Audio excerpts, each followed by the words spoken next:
আসসালামু আলাইকুম। সবাইকে আমন্ত্রণ জানাচ্ছি এবি নিউজ দুপুরের সংবাদে। আপনাদের সঙ্গে আছি আমি সুমাইয়া মেঘা। সারা দেশের এইচএসসি ও সমমানের পরীক্ষা সুন্দর ও শান্তিপূর্ণ পরিবেশে সম্পন্ন হচ্ছে বলে নিশ্চিত করেছেন শিক্ষা মন্ত্রণালয়ের উপদেষ্টা অধ্যাপক ডক্টর সি.আর. আবরার। তিনি জানিয়েছেন, পরীক্ষা চলাকালে কোথাও কোনো অপ্রীতিকর ঘটনা ঘটেনি এবং ছাত্রছাত্রীদের জন্য একটি সুব্যবস্থাপূর্ণ পরিবেশ তৈরি হয়েছে। এর পাশাপাশি ফলাফল প্রকাশে কোনো বিলম্ব হয় না, সেজন্য সব ধরনের প্রস্তুতি নেওয়া হচ্ছে বলে তিনি স্পষ্ট করেছেন। বৃহস্পতিবার ২৬ জুন সকালে রাজধানীর ভাসানটেক সরকারি কলেজ ও সরকারি বাংলা কলেজ কেন্দ্র পরিদর্শন শেষে তিনি এসব কথা বলেন।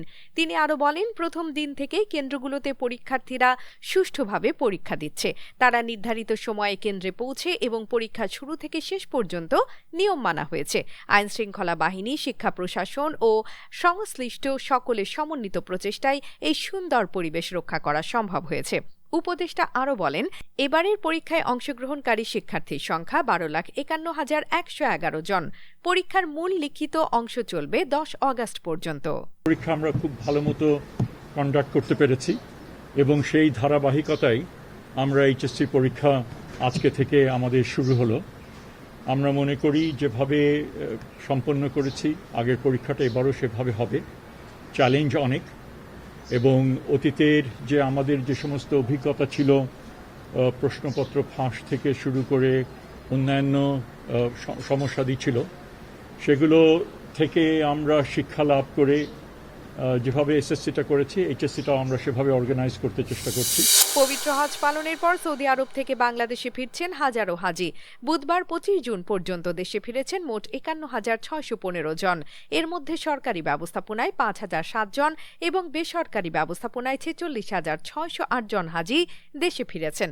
হজ সম্পর্কিত সর্বশেষ বুলেটিনে এ তথ্য জানানো হয়েছে।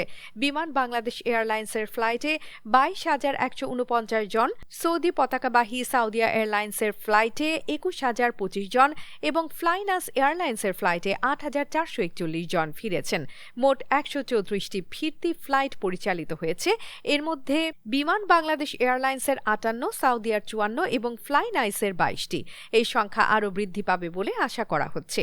এখন পর্যন্ত ৩৮ জন বাংলাদেশি সৌদি আরবে মারা গেছেন। তাদের মধ্যে ২৭ জন পুরুষ ও ১১ জন নারী। এদের মধ্যে ২৫ জন মক্কায়, ১১ জন মদিনায় এবং জেদ্দা ও আরাফায় ১ জন করে মারা গেছেন। শেষ ফিরতি ফ্লাইট আগামী ১০ জুলাই। কেনিয়ার রাজধানী নাইরোবি ও এর আশেপাশের এলাকাগুলোতে বুধবারের দিনটি ছিল এক অগ্নি পরীক্ষার মতো।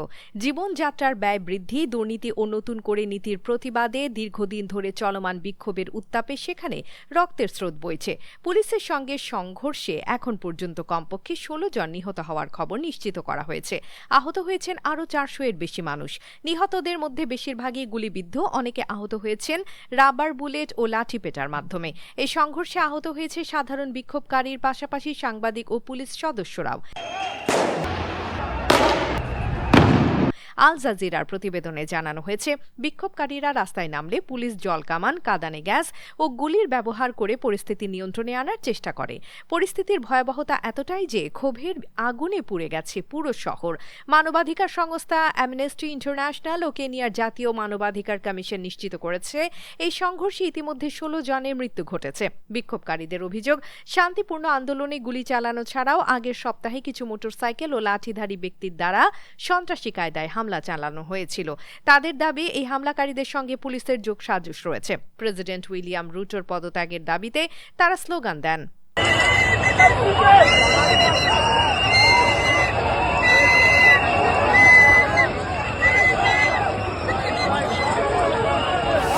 কাতারে অবস্থিত আল উদেইদ মার্কিন সামরিক ঘাঁটিতে ইরানের হামলার ঘটনায় জোরালো এক পরিস্থিতি তৈরি হয়েছে। যদিও এই হামলায় কোনো উল্লেখযোগ্য ক্ষয়ক্ষতি হয়নি, কারণ ঘাঁটিটি আগেই নিরাপত্তাজনিত কারণে খালি করে ফেলা হয়েছিল। তারপরও এই ঘটনার পরিপ্রেক্ষিতে প্রশ্নটি উঠছে, কেন কাতারের এই বিশেষ ঘাঁটিটি টার্গেট হলো, যেখানে প্রতিবেশী উপসাগরীয় দেশগুলোর অন্যান্য মার্কিন ঘাঁটি ছিল না? বিশ্লেষকদের মতে এই হামলার মূল উদ্দেশ্য ছিল প্রতীকী বার্তা পাঠানো। মার্কিন যুক্তরাষ্ট্রের দাবি অনুযায়ী এই হামলা ছিল ইরানের পারমাণবিক স্থাপনা ফোর্দো, নাতাঞ্জ ও ইস্পাহানে অভিযানের প্রতিক্রিয়া। গত 22 জুন ট্রাম্প দাবি করেছিলেন এই 3 স্থাপনায় সফল অভিযান চালানো হয়েছে এবং সেগুলো ধ্বংস করা হয়েছে। তবে ইরান এই হামলার স্বীকৃতি দিলেও গুরুতর ক্ষয়ক্ষতির বিষয়ে তাদের দাবি অস্বীকার করে আসছে। ইরানে ইসরায়েলের আক্রমণের আগে ওয়াশিংটন বেশ কিছু সতর্কতামূলক ব্যবস্থা গ্রহণ করেছিল, যার মধ্যে ছিল কাতারে মার্কিন কর্মীদের নিরাপদ স্থানে সরিয়ে নেওয়া। এই ঘাঁটির অবস্থান ছিল ইরানের মাত্র 200 কিলোমিটার দূরে, যা ছিল সহজতম ও সবচেয়ে কাছের লক্ষ্য। মার্কিন পররাষ্ট্র দপ্তর জানায় 1996 সালে প্রতিষ্ঠিত এই ঘাঁটি মার্কিন যুক্তরাষ্ট্রের বাইরে সবচেয়ে বড় মার্কিন বিমান বাহিনী স্থাপনা। কলম্বোতে প্রথম দিনেই ব্যাটিং বিপর্যয়ে পড়েছিল বাংলাদেশ, যেখানে সিরিজ নির্ধারণী দ্বিতীয় ও শেষ টেস্টের সূচনাটা ছিল দুর্দান্ত উত্তেজনাপূর্ণ। প্রথম ইনিংসের প্রথম পর্যায়ে বাংলাদেশ মাত্র 8 উইকেটে 220 রান সংগ্রহ করে দিন শেষ করে। এই সংগ্রহের পরিমাণ দেখে বোঝা কঠিন ছিল না যে সফরকারীদের জন্য বড় কিছু আশা করার সুযোগ নেই। অন্যদিকে দ্বিতীয় দিনে মাঠে নামার সঙ্গে সঙ্গে যা ঘটল তা ছিল দুঃস্বপ্নের মতো। মাত্র 8.5 ওভার খেলে বাংলাদেশ যোগ করল আরও 27 রান, আর দলের মূল স্তম্ভ তাইজুল ইসলাম তুললেন তার ক্যারিয়ার সেরা 30+ ইনিংস। এই ইনিংসের ভর করে বাংলাদেশ শেষ করল প্রথম ইনিংস 247 রানে। বাংলাদেশের জন্য এই টেস্টের পরিস্থিতি ছিল একেবারেই কঠিন। প্রথম দিনই যে ধাক্কাটা লেগেছে তা সহজে কাটিয়ে ওঠা সম্ভব হবে বলে মনে হয়নি। তবে এই পরিস্থিতি যেন এক নতুন চ্যালেঞ্জের মুখোমুখি দাঁড় করালো। ক্রিকেটের এই কঠিন বাস্তবতায় বাংলাদেশকে লড়তে হবে বল হাতে, আটকাতে হবে শ্রীলঙ্কার রানের গতি, যাতে বেশি লিড না হয়। আপাতত বোলারদের দিকে তাকিয়ে বাংলাদেশি ক্রিকেট ফ্যানরা। দর্শক, এতক্ষণ আমাদের সঙ্গে থাকার জন্য ধন্যবাদ। আপনার প্রতিষ্ঠানের প্রচারের জন্য আস্থা রাখতে পারেন এবি নিউজে। যে কোনো বিজ্ঞাপন দিতে যোগাযোগ করুন স্ক্রিনে থাকা নাম্বার ও ইমেইলে।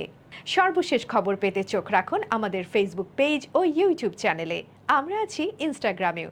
সেই সঙ্গে সবশেষ সংবাদ পেতে ভিজিট করুন আমাদের ওয়েবসাইট www.abnewsinternational.com-এ।